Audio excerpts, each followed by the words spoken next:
Hello together! In this video I want to show you how to shut down and turn off your OPPO Reno8 Lite 5G. It can be that you have this little problem here.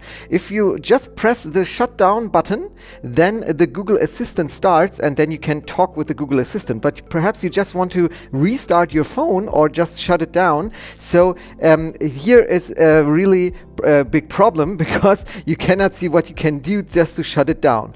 Well, the first trick I'm going to show you is how to shut it down pretty easily if you just press the button and leave it pressed for 3 seconds. And after you leave it pressed for 3 seconds, then you have the possibility here to restart or to power off. So it's pretty easy. So I just press the button and the Google Assistant starts, but then after 3 seconds here you can see that restart and power off will appear. So this is the standard mode. You can also shut down the Google Assistant. You must go to the settings.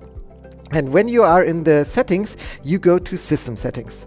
And then when you are in the system settings, you go a little bit down and here you can see wake Google Assistant with power button. Hold down the power button for 0.5 seconds to wake Google Assistant or 3 seconds to enter the power off screen. So if I just shut it down and then press the button, then nothing will happen. And after 3 seconds, we will see here restart and power off. I think this is not the best way OPPO has done this, because when I shut down the power button and the Google Assistant and I press the button, perhaps it would be great after 0.5 seconds I should also be able to restart or power off. Now I also have to wait 3 seconds.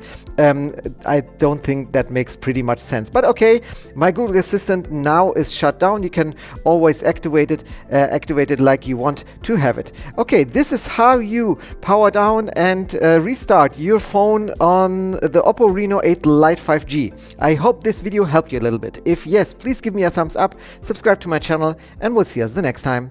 Bye bye.